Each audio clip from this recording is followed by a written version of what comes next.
बलरामपुर जिला के देवसरा कला ग्राम पंचायत में उचित मूल्य की दुकान में गड़बड़ी थमे के नाम नहीं लेवत है। यहाँ पहले भी कतको गाँव राशन कार्ड रखने वाला हितग्राही मन सेल्समैन के खिलाफ शिकायत कर चुके हैं कि वह अनाज रह के बाद भी ओमन ला अनाज नहीं दे। कभी चावल मिलते तो गेहूँ नहीं मिले, कभी शक्कर मिलते तो चावल नहीं मिले। ये महीना में भी करीब 150 से ज्यादा लोगन मन ऐसे हैं जिमन ला अभी तक के राशन नहीं दे गए है। जब दुकान के ओमन मन जानकारी देवर चक्कर काटते हैं तो पीडीएस दुकान के संचालक ताला लगा के वहाँ से फरार हो जाते।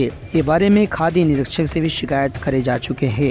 आज जब मौका पड़े के बाद खाद्य निरीक्षक छबीला पैक रहा दुकान में जाकर निरीक्षण करिस तो 22 की वहाँ कतकुन अनाज के स्टॉक पर्याप्त मात्रा में नहीं है और वो अनाज कहीं और भी बेचे जाते। इस संबंध में फूड इंस्पेक्टर छबीला पैक रहा बताएं कि दुकानदार के खिलाफ काफी शिकायत मिले है। ये मामला में राशन कार्ड रखने वाला हितग्राही मन से भी पूछताछ करे जाते। एक हर बाद उचित कार्रवाई हुई। आज यहाँ का चावल बहुत दिन से घपला करते आ रहे हैं, इस कारण सब लोग जमा हुए हैं। इन लोग एक बार तो हम लोग पहले से 10-10 किलो सबको कर जैसे कि मतलब उधार हो जाएंगे कह के मतलब छोड़ दिए, फिर भी इन लोगों का वही रवैया है। आज कोई एक जन को कहते हैं कि चावल नहीं है, किसी का 2 महीना 3 महीना तक तो चावल नहीं दिया गया है। और अभी भी हम लोग कल पूछे तो बोले कि इस महीना का चावल ही नहीं गिरा है। और मुझे समस्या है कि मुझे चाउर नहीं देता है, ओकरे मोर समस्या है के भाई मत एकला लोग हन कहा गरू चरा जाओ छिरी चरा जाओ भाई टाइम समय कहाँ आवे सकबू।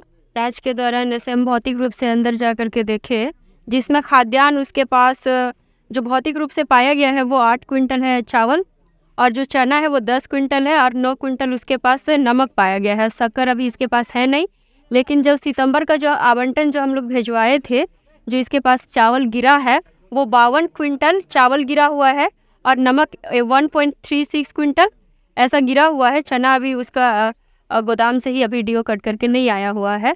लेकिन ये बाटा केवल 5 राशन कार्ड है जो ऑनलाइन दिखा रहा है कि वो 5 राशन कार्ड को चावल दिया है, जिसमें 115 किलो चावल दिया है, चना 8 किलो दिया है, और नमक 8 किलो और शक्कर 4 किलो दिया है। उसके बाद जो बाकी सितंबर माह का चावल था 115 किलो और 52 क्विंटल, इसको माइनस करके जो डिफरेंस है वो चावल नहीं है, यहाँ पे नहीं पाया गया है अभी। फिलहाल ये मामला में जिला प्रशासन से भी शिकायत हो चुके हैं। यदि ये गड़बड़ी आगे भी जारी रही तो जिला प्रशासन डाले दुकान के लाइसेंस भी रद्द करे की कार्रवाई हो सकत है। Bureau report Uttarakhand news.